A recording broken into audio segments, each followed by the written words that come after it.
সাহাবায়ে কেরাম রাসূলকে কি পরিমাণ ভালোবাসতেন শুনে রাখেন।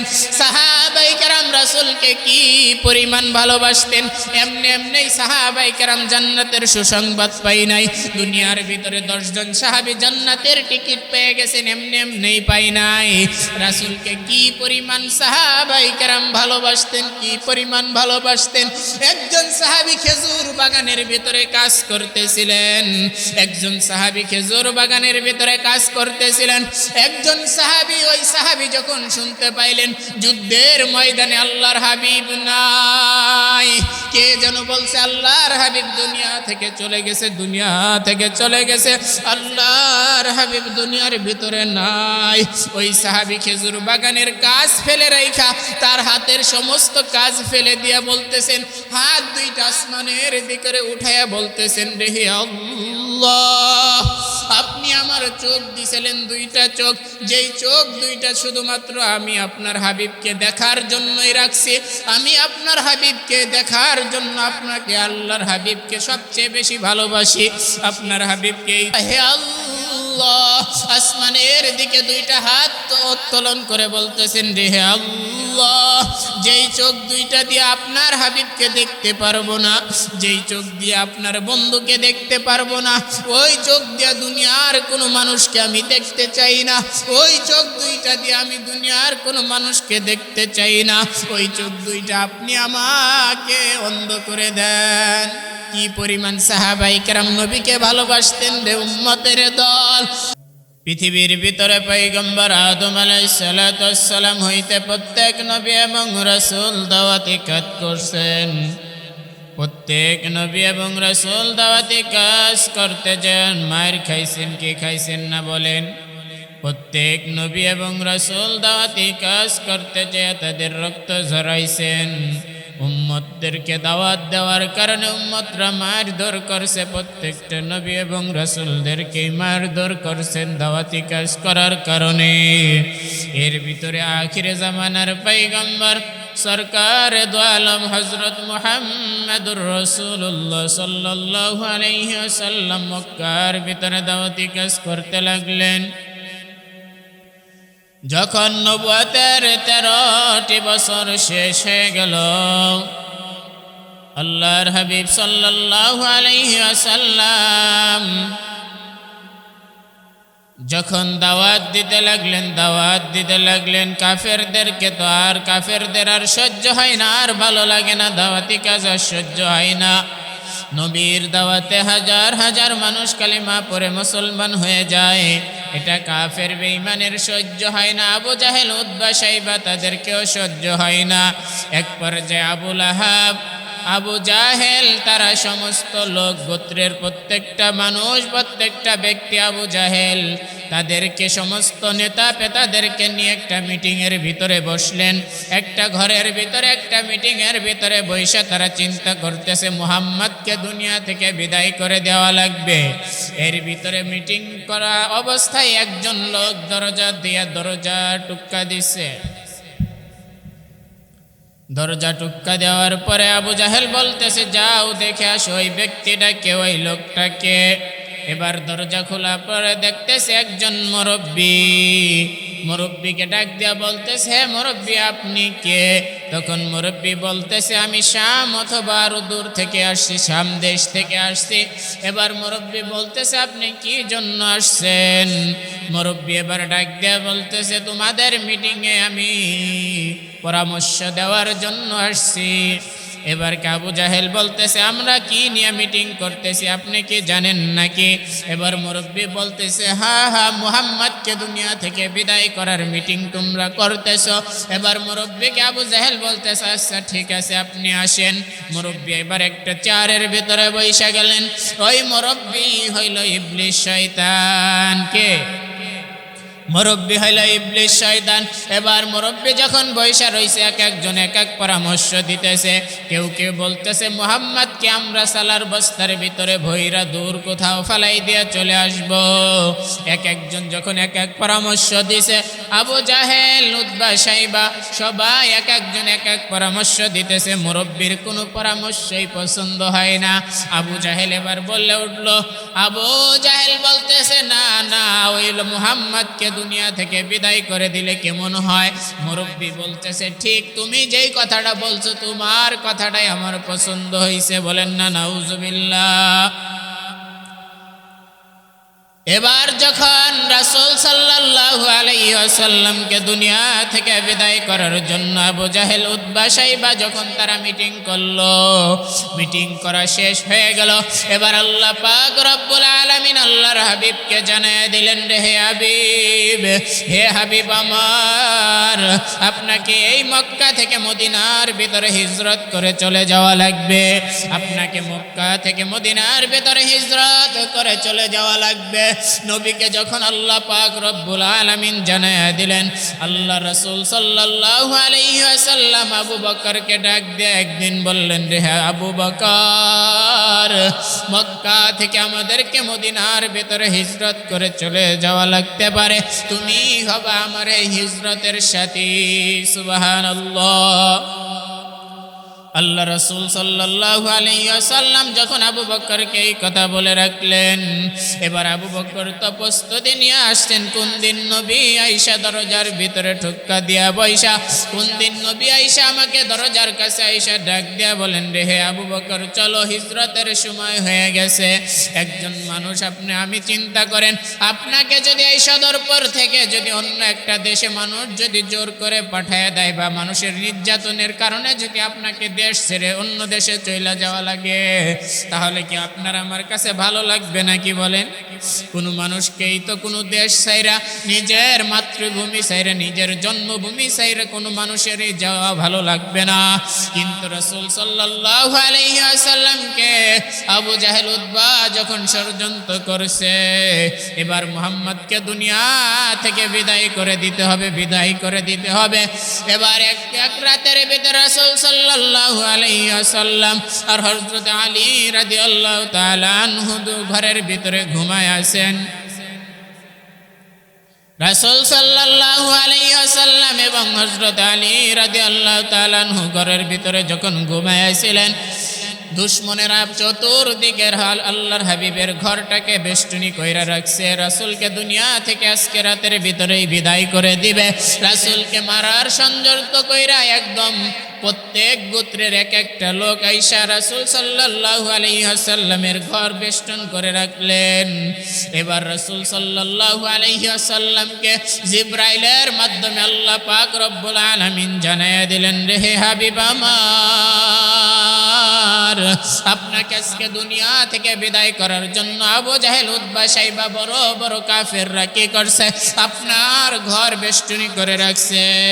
তবে না না, আমি আল্লাহ পাক রব্বুল আলামিন যদি দুনিয়ার ভিতরে কাউকে বাঁচিয়ে রাখতে চাই, আমি আল্লাহ পাক রব্বুল আলামিন যদি দুনিয়ার ভিতরে কাউকে জীবিত রাখতে চাই, দুনিয়ার কোনো মানুষ কাউকে দুনিয়া থেকে কেউ বিদায় করতে পারবে না। ঠিক কিনা বলেন? সবচেয়ে বড় কৌশলী কে? সবচেয়ে বড় কৌশলের কৌশলী হলো একজন, তিনি হলেন আমার আল্লাহ। আল্লাহ পাক রব্বুল আলামিন বলেন, ওয়া মাকারু ওয়া মাকারাল্লাহ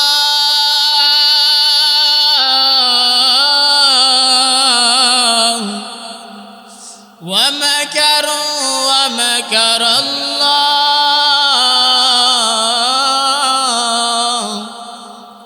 ওয়াল্লাহু খায়রুল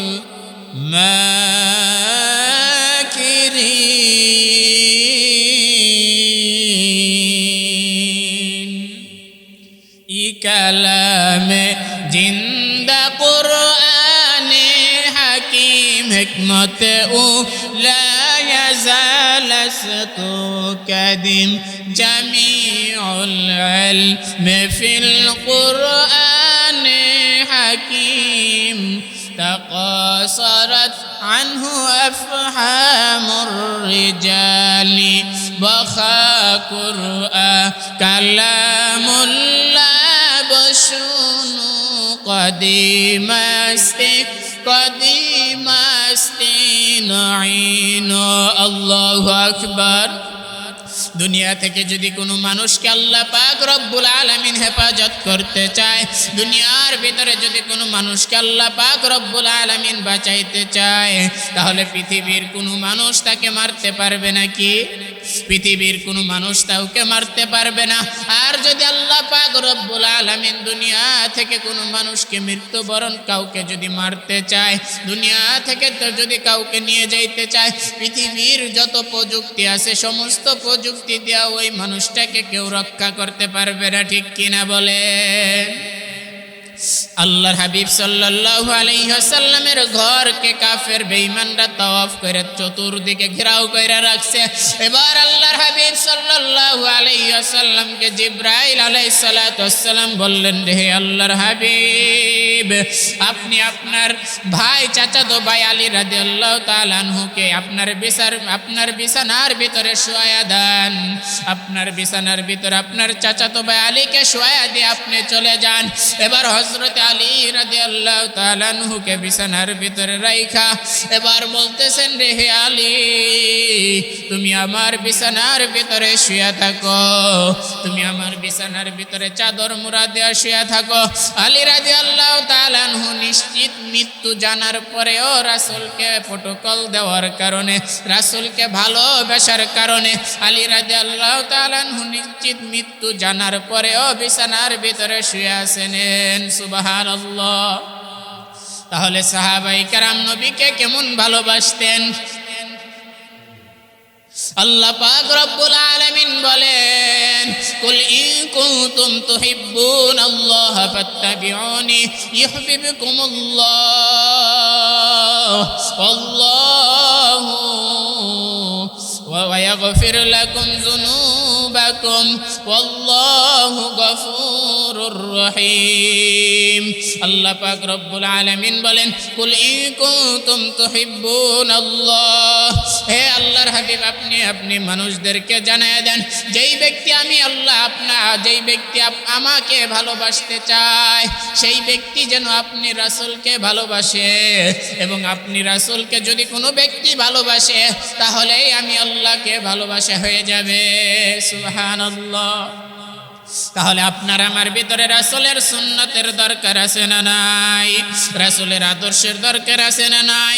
যেই ব্যক্তি রাসূলের আদর্শকে আদর্শবান ভালোভাবে রাসূলের সুন্নতি দাড়ি মুখের ভিতরে রাখবে, রাসূলের সুন্নত জুব্বার শরীরের ভিতরে লাগাবে, রাসূলের সুন্নত মাথার ভিতরে টুপি পরবে, ওই ব্যক্তিকেই আল্লাহ পাক রব্বুল আলামিন রাসূলকে ভালোবাসার কারণে, রাসূলের সুন্নতকে মুহাব্বত করার কারণে রাসূলকে ভালোবাসা হয়ে যাবে। আর যেই ব্যক্তি রাসূলকে ভালোবাসলো ওই ব্যক্তি সরাসরি আমার আল্লাহকে ভালোবাসলো। আর যেই ব্যক্তি আমার আল্লাহকে ভালোবাসলো কাল কিয়ামতের ময়দানে হাসতে হাসতে বিনা হিসাবে আল্লাহর জান্নাতে চলে যাবে। সুবহানাল্লাহ। তাহলে রাসূলের সুন্নতকে ভালোবাসার দরকার আছে না নাই? যেই ব্যক্তি আমার রাসূলকে সুন্নতকে ভালোবাসবে সেই ব্যক্তি আমার রাসূলকে ভালোবাসলো, আর যেই ব্যক্তি আমার রাসূলকে ভালোবাসলো সেই ব্যক্তি সরাসরি আমার আল্লাহকে ভালোবাসলো।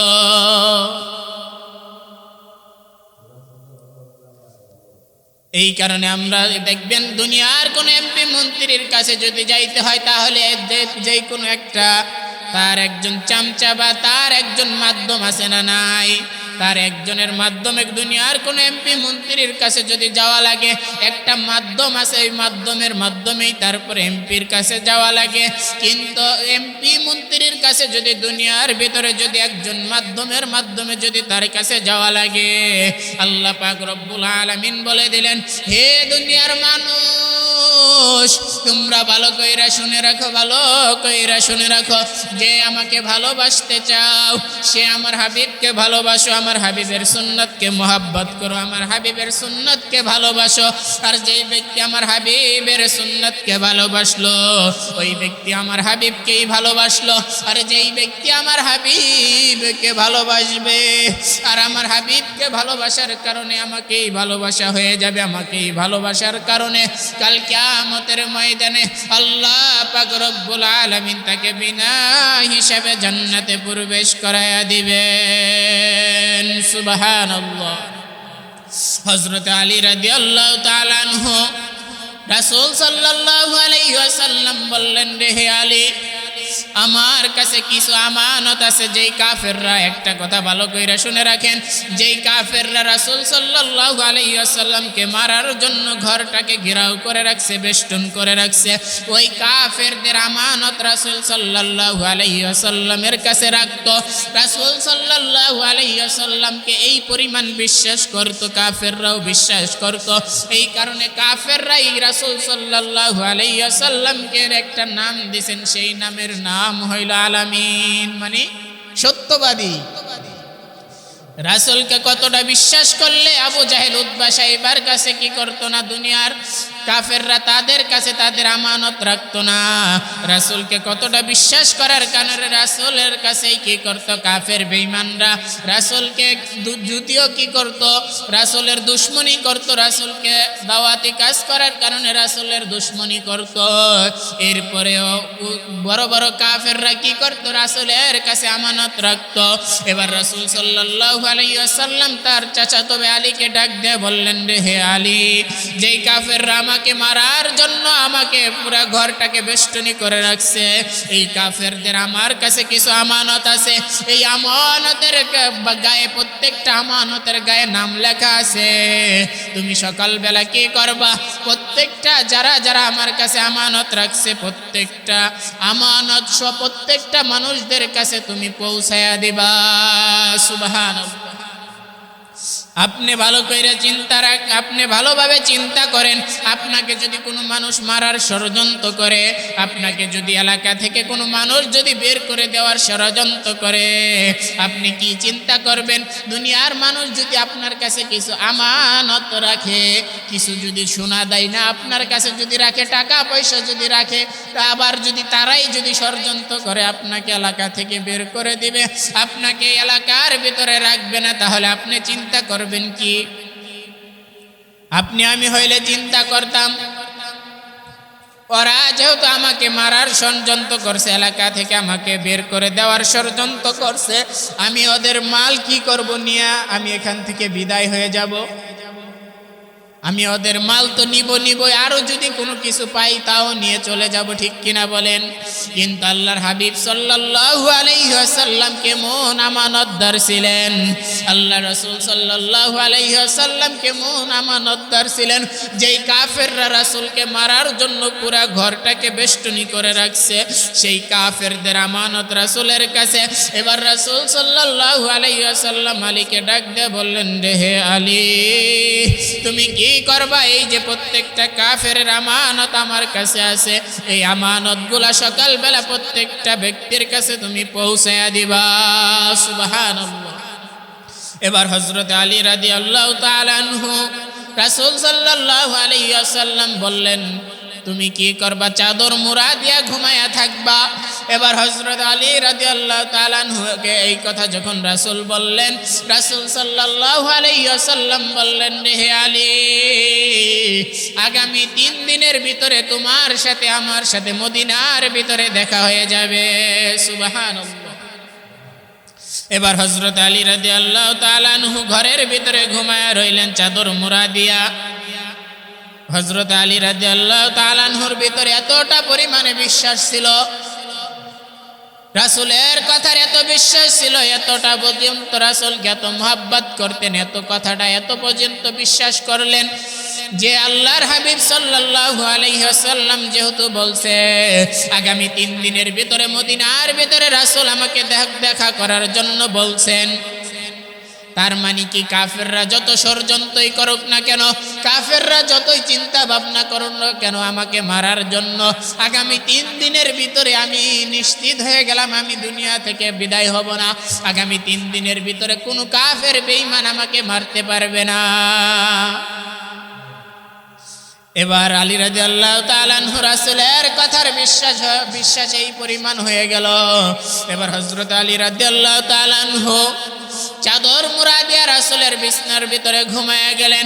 এবার জিবরাইল আলাইহিস সালাতু ওয়াস সালাম বললেন, হে আল্লাহর হাবিব,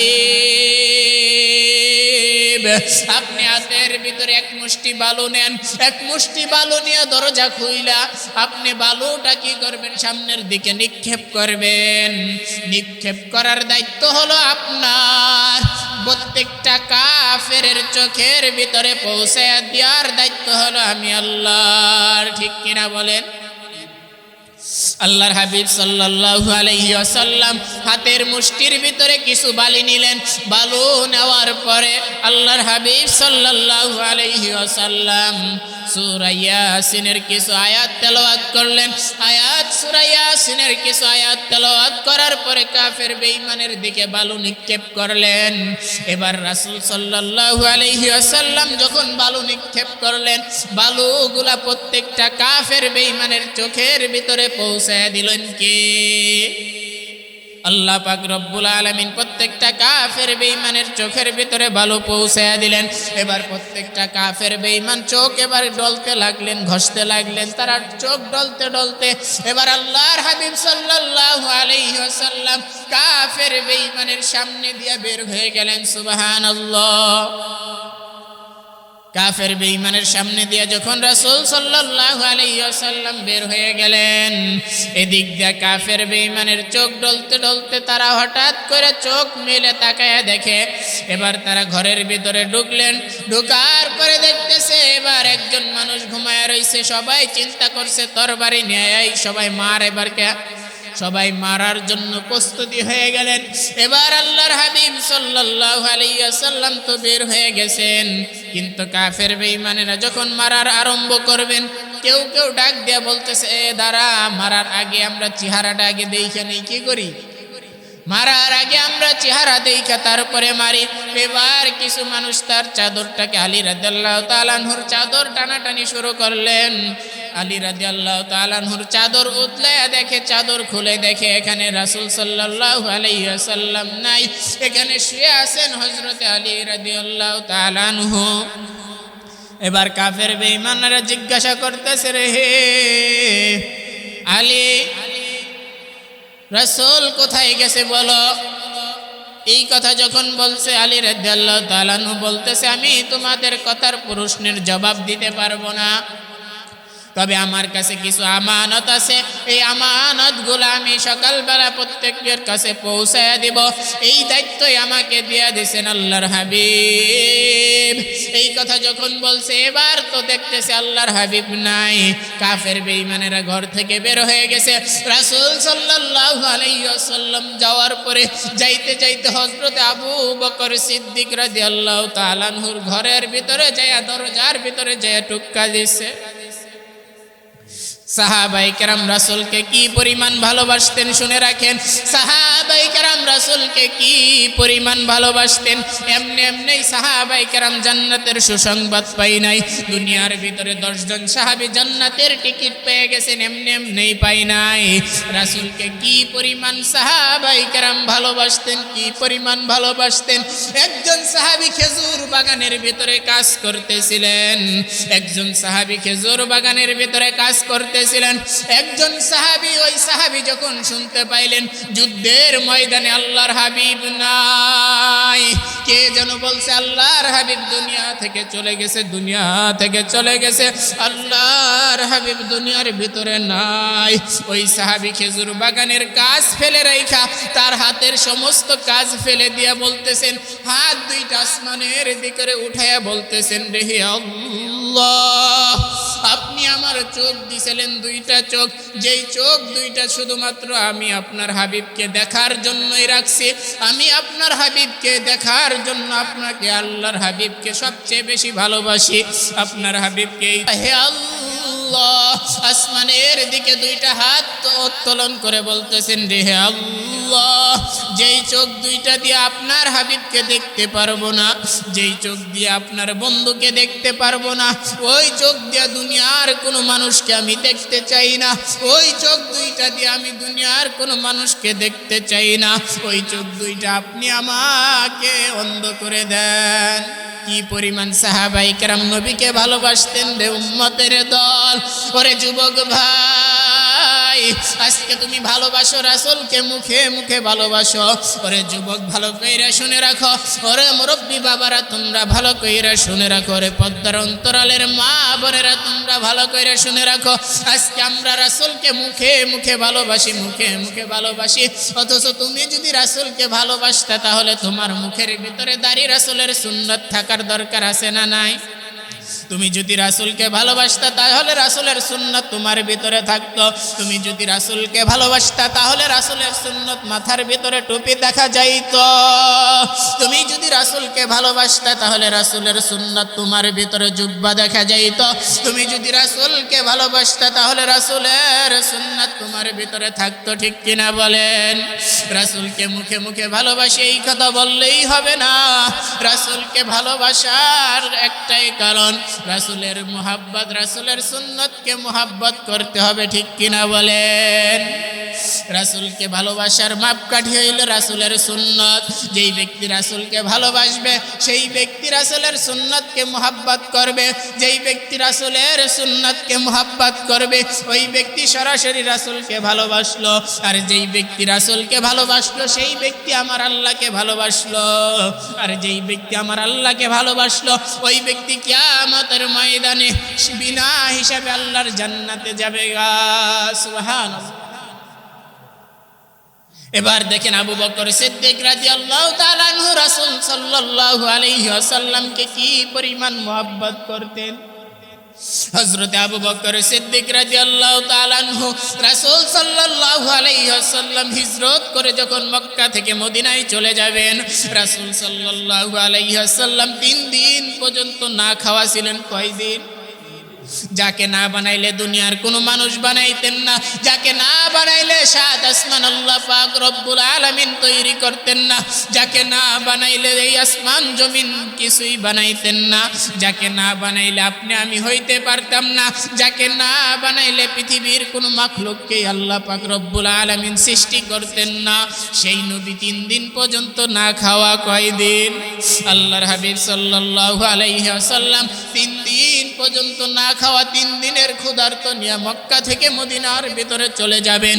এবার হযরত আবু বকর সিদ্দিক রাদিয়াল্লাহু তাআলা আনহুর দরজার ভিতরে যখন রাসূল টুক্কা দিয়েছে, হযরত আবু বকর সিদ্দিক রাদিয়াল্লাহু তাআলা আনহু সঙ্গে সঙ্গে দরজা খুলে দিয়েছে। কি করছে?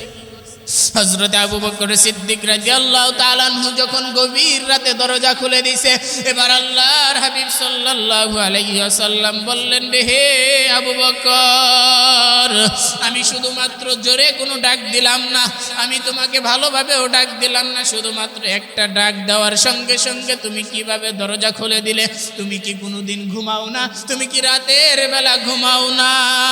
এবার আবু বকর সিদ্দিক রাদিয়াল্লাহু তাআলা আনহু ডাক বলেন, হে আল্লাহর হাবিব, আপনি আমাকে বহু আগে বলছিলেন, দীর্ঘ 6 মাস আগে আপনি আমাকে বলছেন আপনাকে মক্কা থেকে মদিনার ভিতরে হিজরত করা লাগবে।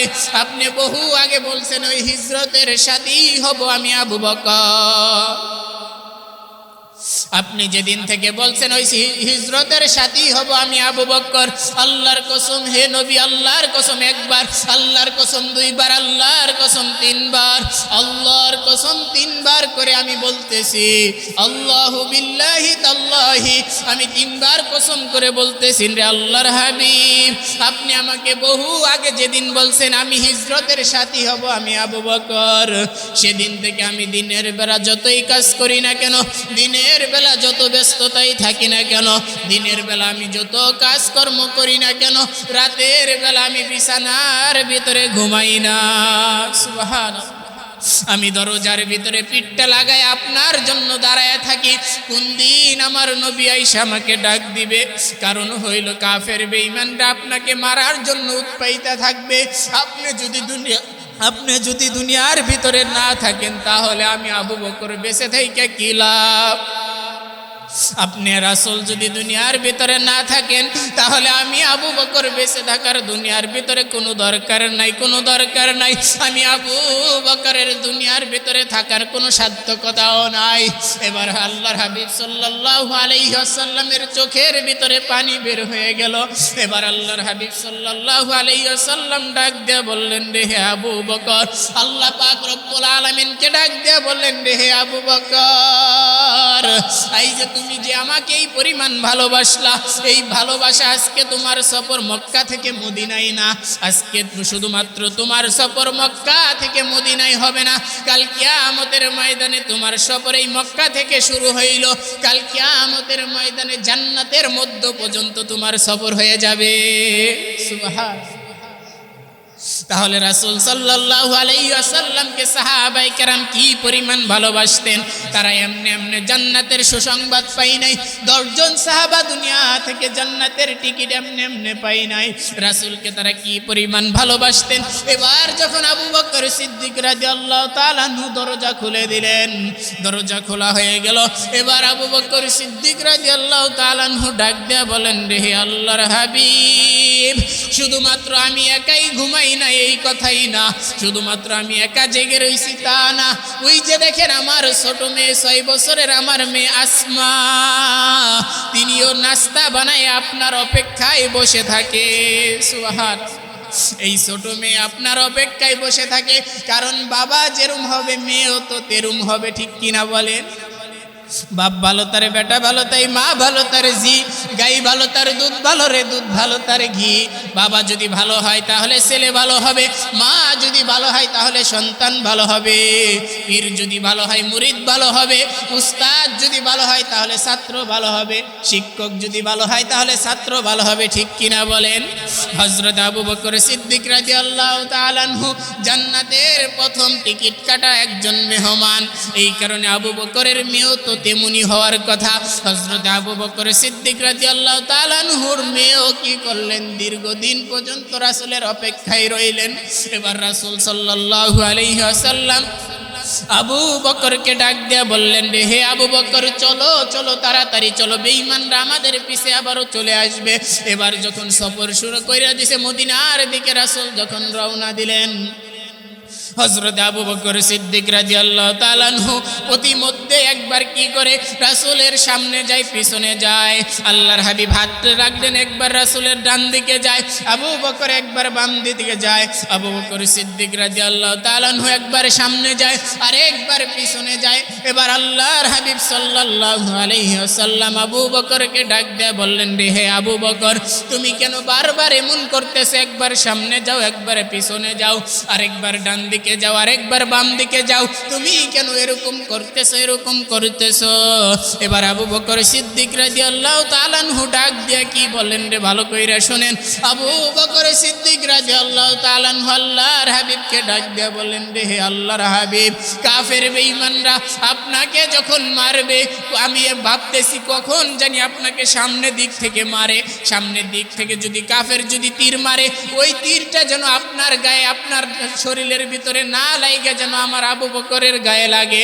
আবার যখন আমি একবার চিন্তা করি কাফের বেঈমান যদি পিছন দিক দিয়ে যদি তীর মারে, তাহলে আপনার গায়ে আইসা তীরটা লেগে যাবে, আপনার গায়ে আঘাত করতে যেন না পারে। আমি আবু বকর পিছনে যাই, এইটার কারণ হইল যেন আপনার গায়ের ভিতরে কোনো আঘাত না লাগে, কোনো আঘাত না লাগে। যদি কাফের বেঈমান পিছন দিক থেকে আঘাত করে, তাহলে যেন ওই আঘাতটা আমি আবু বকরের শরীরে আইসা লাগে। আবার আমি ডান দিকে চলে যাই, কাফের বেঈমানেরা যদি ডান দিক থেকে আঘাত করে, ডান দিক থেকে যদি কোনো কাফের বেঈমান আঘাত করে, তাহলে যেন আপনার আপনি হাবিব আপনার গায়ে যেন আঘাত না লাগে, ওই আঘাতটা যেন আমার আবু বকরের শরীরে আইসা লাগে, আপনার গায়ে যেন না লাগে। আবার আমি বাম দিকে চলে যাই, কাফের বেঈমানরা যদি কোনো তীর নিক্ষেপ করে, ওই তীরটা যেন আপনার হাবিব আল্লাহর হাবিব আপনার শরীরের ভিতরে না লাগে, ওই তীরটা যেন আমি আবু বকরের শরীরের ভিতরে আইসা লাগে। সুবহানাল্লাহ। কি পরিমাণ আবু বকর সিদ্দিক রাদিয়াল্লাহু তাআলা আনহু ভালোবাসতেন। এবার আল্লাহর হাবিব সাল্লাল্লাহু আলাইহি ওয়াসাল্লাম আবু বকর সিদ্দিককে নিয়ে হাঁটতে লাগলেন, হাঁটতে লাগলেন। কিছু দূর আগায় যাওয়ার পরে কিছু দূর পর্যন্ত যখন যাওয়ার পরে দেখতেছেন একটা পাথরের ভিতরে আঘাত লাগে হযরতে রাসূল সাল্লাল্লাহু আলাইহি ওয়াসাল্লামের পায়ের ভিতরে রক্ত বের হয়ে গেছেন। কি বের হয়েছে? রাসূলের পায়ে যখন রক্ত বের হয়ে গেছেন, এবার রাসূল সাল্লাল্লাহু আলাইহি ওয়াসাল্লাম আর হাঁটতে পারতেছিলেন না। এবার আল্লাহর হাবিবকে আবু বকর সিদ্দিক রাদিয়াল্লাহু তাআলা আনহু ডাক দিয়ে বললেন, হে আল্লাহর হাবিব, আপনি কি করেন? আপনি আমার কাঁধের উপরে উঠেন, আপনাকে নিয়ে আমি হাঁটি। এবার আল্লাহর হাবিব সাল্লাল্লাহু আলাইহি ওয়াসাল্লামকে আল্লাহর হাবিবকে আবু বকর সিদ্দিক রাদিয়াল্লাহু তাআলা আনহু কাঁধের ভিতরে নিয়ে হাঁটতে লাগলেন। কিছু দূর যাওয়ার পরে সূরে পাহাড়, ওই যে যখন সূর একটা পাহাড়ের গুহার ভিতরে রাসূল সাল্লাল্লাহু আলাইহি ওয়াসাল্লাম আশ্রয় নিলেন, একটা গুহার ভিতরে ঢুকবেন। গুহার ভিতরে ঢোকার আগে রাসূল সাল্লাল্লাহু আলাইহি ওয়াসাল্লামকে আবু বকর ডাক দিয়া বলেন, হে আল্লাহর হাবিব, এই গুহাটা হয়তো বহু আগের, এই গুহার ভিতরে আপনার ঢোকার আগে দরকার নাই, আমি আগে ঢুকি, এরপরে আপনি ঢুকবেন। যদি কোনো সাপ বিচ্ছু কামড় দেয় তাহলে যেন আমি আবু বকরকে আগে কামড় দেয়, আপনাকে কামড় দেয়া দুনিয়া থেকে যদি বিদায় করে দেয়, আমি আবু বকর থাকতে আপনি দুনিয়া থেকে চলে যাবেন, এটা হইতে পারে না, এটা হইতে পারে না। কি পরিমাণ ভালোবাসতেন আবু বকর সিদ্দিক রাদিয়াল্লাহু তাআলা আনহু রাসূলকে। এবার আবু বকর সিদ্দিক রাদিয়াল্লাহু তাআলা আনহু ওই সূরের গুহার ভিতরে যখন ঢুকে গেলেন, ঢোকার পরে দেখতেছেন অনেক গর্ত। কি অনেক গর্ত দেখার পরে রাসূল সাল্লাল্লাহু আলাইহি ওয়াসাল্লাম আবু বকরকে ডাক দিয়ে বললেন, হে আবু বকর, হইছে নাকি? এবার আবু বকর সিদ্দিক রাদিয়াল্লাহু তাআলা আনহু বিভিন্ন গর্তকে কি করলেন, তার গায়ের ভিতরে যেই চাদর আসলে এই চাদরটা ছিঁড়ে ছিঁড়ে গর্তকে বুঝাইলেন, গর্ত বন্ধ করে দিলেন। অনেক সাপের গর্ত দেখার পরে যখন গর্তটাকে বন্ধ করে দিলেন, এক পর্যায়ে একটা গর্তের জন্য যখন শেষ হয়ে গেল, সমস্ত যখন তেনা যখন শেষ হয়ে গেল, আবু বকর সিদ্দিক রাদিয়াল্লাহু তাআলা আনহু দেখলেন একটা গর্ত কি দিয়া বুঝাবে, কোনো জিনিস পাইতেছিলেন না। তিনি কি করলেন, তার পায়ের গুরমুরা দিয়ে ওই গর্তটাকেও বন্ধ করে দিলেন। এবার আল্লাহর হাবিবকে ডাক দিয়া বললেন, হে আল্লাহর হাবিব, এবার আপনি আসেন। এবার রাসূল সাল্লাল্লাহু আলাইহি ওয়াসাল্লাম গুহার ভিতরে ঢুকলেন। রাসূল দীর্ঘ ক্লান্ত হয়ে গেলেন। এবার আবু বকর সিদ্দিক রাদিয়াল্লাহু তাআলা আনহুর রানের উপরে রাসূল ঘুমায়া পড়লেন। কি করলেন? রাসূল সাল্লাল্লাহু আলাইহি ওয়াসাল্লাম আবু বকর সিদ্দিক রাদিয়াল্লাহু তাআলা আনহুর রানের ভিতরে যখন ঘুমায়া গেলেন, এক পর্যায়ে একটা সাপ কি করলেন, বিভিন্ন গর্ত কইরা রাখছে যাতে করে রাসূলকে দেখতে পারে। ওই সাপটা মূসা আলাইহিস সালাতু ওয়াস সালামের জমানায় 1000 বছর মূসা আলাইহিস সালাতু ওয়াস সালামের তাওরাত কিতাবের ভিতরে খবর পাইছে। আল্লাহর হাবিব কি করবেন, এই পথ দিয়ে মদিনার ভিতরে যাইবে, এই পথ দিয়ে এই গুহার ভিতরে আশ্রয় নেবে। ওই সাপটা 1000 বছর পর্যন্ত ওই গর্তের ভিতরে অপেক্ষা করছে যাতে কইরা আমি একটা নজর আল্লাহর হাবিবকে দেখতে পারি। সুবহানাল্লাহ। আল্লাহ পাক রব্বুল আলামিন বলেন, ওয়া মা আরসালনাকা ইল্লা রাহমাতাল লিল আলামিন। আমি আল্লাহ পাক রব্বুল আলামিন আল্লাহর হাবিবকে পাঠাইলাম দুনিয়ার ভিতরে সমস্ত মানুষদের জন্য রহমত করে পাঠাইলাম। দুনিয়ার ভিতরে সমস্ত কাফের বেঈমানের জন্য রাসূল ছিলেন রহমত। দুনিয়ার ভিতরে বাঘ ভাল্লুকের জন্য রাসূল ছিলেন একজন রহমত। দুনিয়ার ভিতরে যত পশু পাখি আছে সমস্ত পশু পাখির জন্য রাসূল ছিলেন রহমত। সাপ বিচ্ছুর জন্য রাসূল ছিলেন রহমত। ঠিক কিনা বলেন? আল্লাহর হাবিবকে দীর্ঘ 1000 বছর পর্যন্ত সাপটা অপেক্ষা করছে রাসূলকে দেখার কারণে। রাসূলকে দেখার জন্য 1000 বছর পর্যন্ত যখন অপেক্ষা করলো, এক পর্যায়ে যখন সাপটা বের হইতে পারল না, আবু বকর তো কি করছেন, সমস্ত গর্তকে বন্ধ করে দিয়েছেন।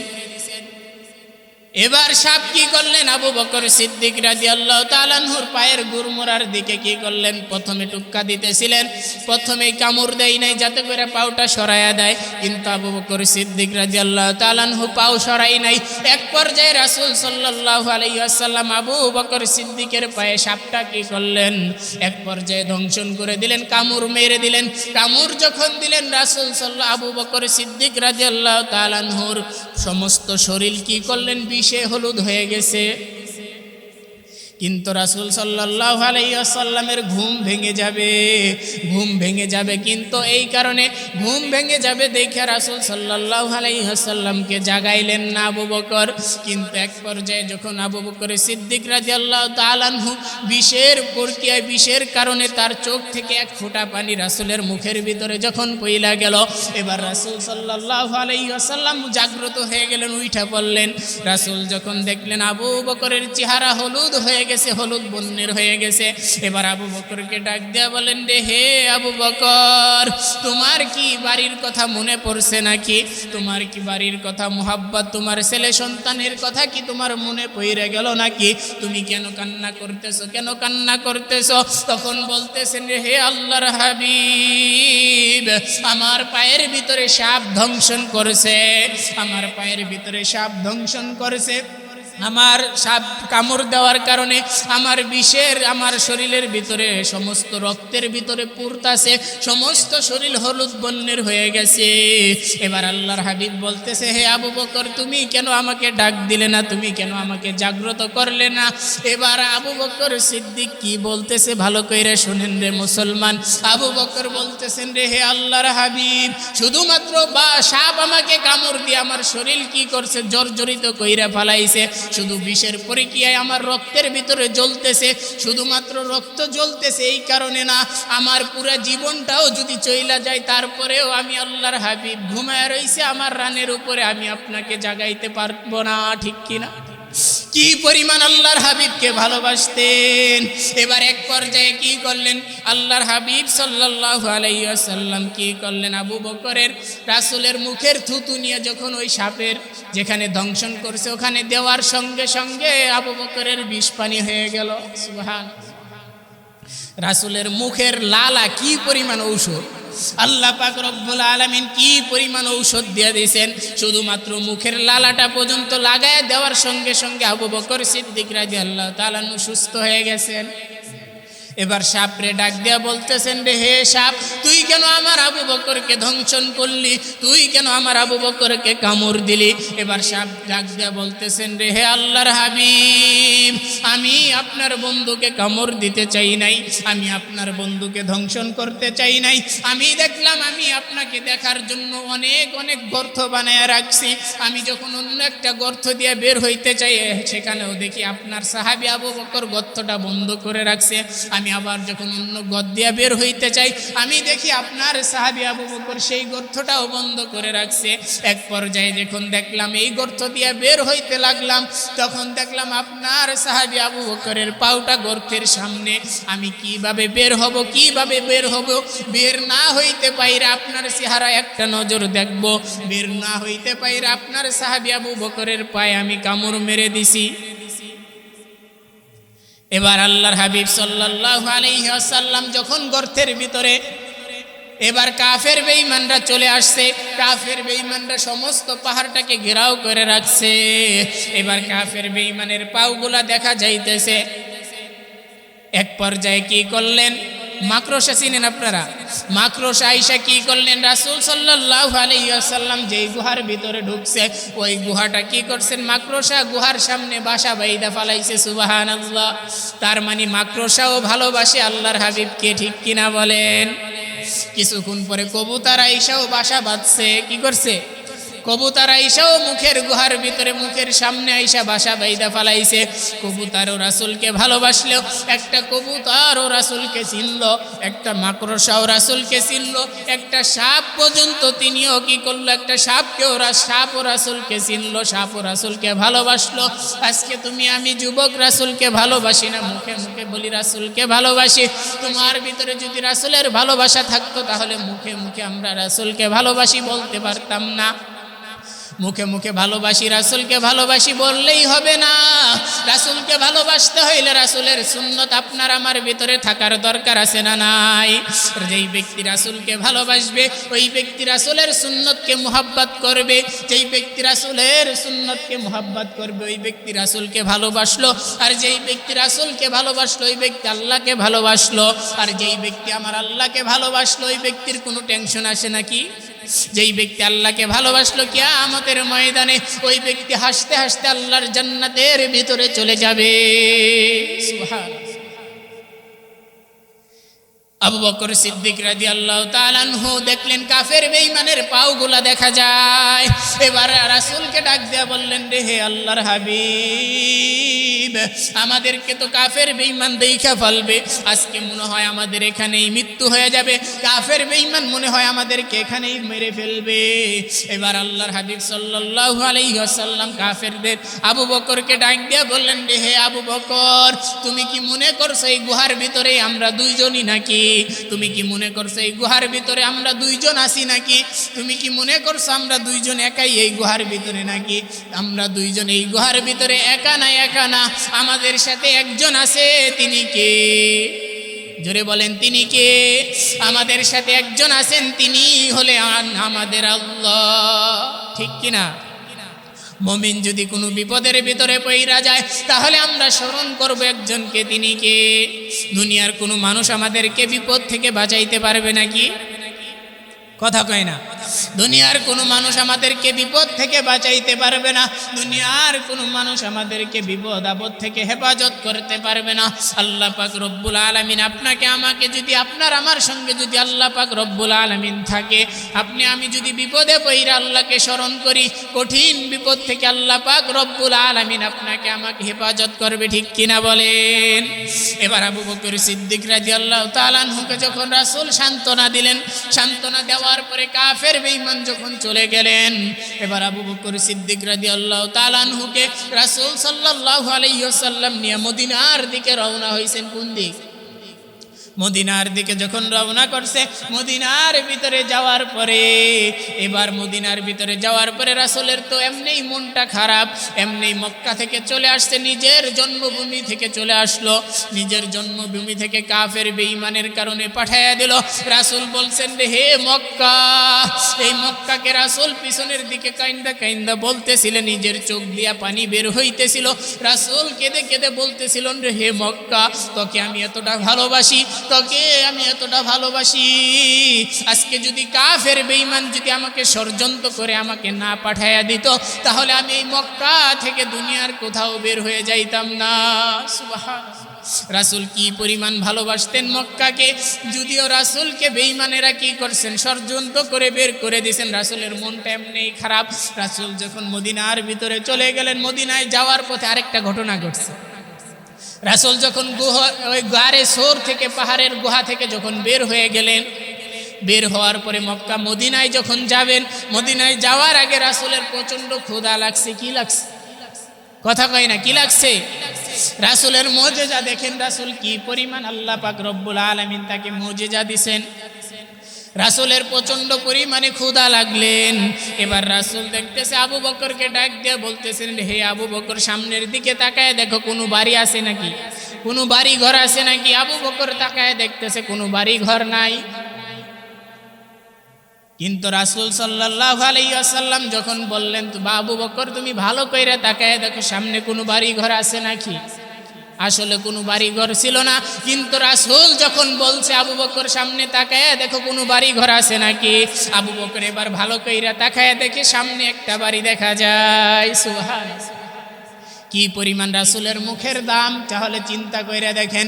এবার রাসূল সাল্লাল্লাহু আলাইহি ওয়াসাল্লাম আবু বকরকে নিয়ে ওই বাসার ভিতরে চলে গেলেন। ওই বাসার ভিতরে যখন রাসূল সাল্লাল্লাহু আলাইহি ওয়াসাল্লাম গেলেন, আবু বকর ডাক দিয়া বললেন, রে বাড়ির ভিতরে কি কেউ আছেন নাকি? এবার বাড়ির ভিতর থেকে একটা মহিলা জবাব দিল, আমার স্বামী কাজে গেছে, তবে বাড়ির ভিতরে আমি আছি। তখন ডাক দিয়া বললেন, রে হে মা, আপনাদের বাড়ির ভিতরে কি কোনো খাবার আছে নাকি? আমি আমার রাসূলকে নিয়ে আপনার বাড়ির ভিতরে চলে আসছি, কোনো খাবার থাকলে আপনি আমাদেরকে দেন। আপনার আল্লাহর হাবিব 3 দিন পর্যন্ত না খাওয়া। কয়দিন? 3 দিন পর্যন্ত না খাওয়া কত কষ্ট করছে। রাসূল সাল্লাল্লাহু আলাইহি ওয়াসাল্লাম যেই উম্মতের জন্য উম্মতি উম্মতি বলে কাঁদলেন, মৃত্যুর সময় যেই উম্মতি উম্মতি কইরা কাঁদলেন, মৃত্যুর সময় আপনাকে আমাকে ভুলে নাই। হে যুবক ভাই, ভালো কইরা শুনে রাখো, মৃত্যুর সময় আল্লাহর হাবিব সাল্লাল্লাহু আলাইহি ওয়াসাল্লাম তোমাকে আমাকে ভুলে যায় নাই। মেরাজের রাতে যখন আল্লাহর কাছে যখন চলে গেলেন, ওই মুহূর্তে তো দুনিয়ার সমস্ত মানুষকে ভুলে যাওয়ার কথা। দুনিয়ার এমপি মন্ত্রী যখন যখন কোনো কি করে কোনো একটা রাষ্ট্রের ভিতরে চলে যায় তখন তাদের কর্মীদেরকে কি মনে রাখে? কোনো কর্মীদেরকে মনে রাখে না। কিন্তু আল্লাহর হাবিব সাল্লাল্লাহু আলাইহি ওয়াসাল্লাম যখন আল্লাহর কাছে চলে গেলেন, আল্লাহ পাক রব্বুল আলামিনের সাথে যখন কথা হইতেছিল, ওই মুহূর্তেও তোমার আমাকে উম্মতকে ভুলে যায় নাই। সুবহানাল্লাহ। এবার আল্লাহর হাবিব আবু বকর যখন ডাক দিয়া বলতেছে ঘরের ভিতরে কি কোনো খাবার আছে নাকি? এবার মহিলা ডাক দিয়া বলতেছে আমাদের ঘরের ভিতরে খাবার, কোনো খাবার নাই। কি নাই? কোনো খাবার নাই। এবার আল্লাহর হাবিব দেখতেছে ঘরের সামনে একটা উঠানের ভিতরে একটা খুঁটির সাথে একটা বরকি বাঁধা। কি বাঁধা? একটা ছাগল বাঁধা। এবার যখন মহিলাকে ডাক দিয়ে বললেন রে হে আম্মা যার, আপনি শুনে রাখেন, ওই যেই ছাগলটা আছে ওই ছাগল থেকে যদি আমরা দুধ দহন করে খাই তাহলে কি আপনার কোনো অসুবিধা আছে নাকি? এবার মহিলা ডাক দিয়ে বলতেছে এই ছাগলটা হলো বাজা। কি ছাগল? দুধ হবে কোথায়? কোন ছাগল হইলো ছোট, আর ওইটা কোনোদিন বিয়াই নাই, কোনোদিন কি করে নাই, কোনোদিন গর্ভধারণ করে নাই, এটা থেকে দুধ আসবে কোথা থেকে? এবার মহিলাকে ডাক দিয়ে বলতেছে আপনি দুইটা পাত্র দেন। কি করেন? আপনি দুইটা পাত্র দেন। দুইটা পাত্র যখন আবু বকর সিদ্দিক রাদিয়াল্লাহু তাআলা আনহু রাসূলের সামনে আইসা রাসূলের হাতে আইনা দিলেন। এবার আবু বকরকে বলতেছে ছাগলটাকে আমার সামনে নিয়ে আসো। এবার রাসূলের সামনে যখন ছাগলটাকে আনা হইল, রাসূল সাল্লাল্লাহু আলাইহি ওয়াসাল্লাম ছাগলের ওলানের ভিতরে যখন হাত দিলেন, হাত দেওয়ার সঙ্গে সঙ্গে ছাগলের ওলানের ভিতরে দুধে ভরপুর হয়ে গেল। সুবহানাল্লাহ। এবার রাসূল সাল্লাল্লাহু আলাইহি ওয়াসাল্লাম ছাগলের ওলান থেকে দুধ দহন কইরা রাসূল খাইলেন এবং আবু বকর খাইলেন। দুইজন খাওয়ার পরে এবার ওই মহিলাকে বললেন এই দুধ আপনিও খান এবং আপনার স্বামী আসার পরে আপনার স্বামীকেও এই দুধ দিবেন। ঠিক? সুবহানাল্লাহ। কি বরকত রাসূলের হাতে। এবার রাসূল সাল্লাল্লাহু আলাইহি সাল্লাম যখন দুধ দহন করার পরে দুধ খেয়ে মদিনার দিকে রওনা হইলেন। মদিনার ভিতরে যাওয়ার পরে রাসূলের মনটা খুব খারাপ ছিল মক্কায়, কিন্তু মদিনায় যাওয়ার পরে সমস্ত যুবকরা আইসা, যুবক তোমরা ভালো করে শুনো, সমস্ত যুবকরা আইসা রাসূলকে ফুলের মালা সংবর্ধনা দেওয়ার জন্য, প্রটোকল দেওয়ার জন্য রেডি হয়ে গেছেন। সুবহানাল্লাহ। রাসূলের মন এতক্ষণ ভালো ছিল, কিন্তু যখন মদিনার যুবকদের ভালোবাসা দেখে রাসূলের মন ভালো করে দিলেন কে? আল্লাহ পাক রব্বুল আলামিন। রাসূলের যেখানে মন ভালো মন খারাপ হয়ে যায়, মনকে ভালো করে দেয় কে? রাসূলের মন খারাপ হয়ে গেলে মনকে ভালো করে দেন একজন, তিনি কে? তাহলে আল্লাহ এবং আল্লাহর রাসূলকে ভালোবাসার দরকার আছে না নাই? আল্লাহর হাবিবকে ভালোবাসার দরকার আছে না নাই? যেই ব্যক্তি আল্লাহর হাবিবকে ভালোবাসবে, যেই ব্যক্তি আল্লাহর রাসূলের সুন্নতকে মুহাব্বত করবে, ওই ব্যক্তি আল্লাহর রাসূলকে ভালোবাসলো। আর যেই ব্যক্তি আল্লাহর রাসূলকে ভালোবাসলো ওই ব্যক্তি সরাসরি আমার আল্লাহকে ভালোবাসলো। আর যেই ব্যক্তি আমার আল্লাহকে ভালোবাসলো কাল কিয়ামতের ময়দানে হাসতে হাসতে আল্লাহর জান্নাতের ভিতরে চলে যাবে। সুবহানাল্লাহ। আল্লাহ পাক রব্বুল আলামিন যতটুকু কথা বললাম সর্বপ্রথম আমাকে এবং আপনাদের প্রত্যেককে আমল করার তৌফিক দান করে সকলেই বলে আমিন।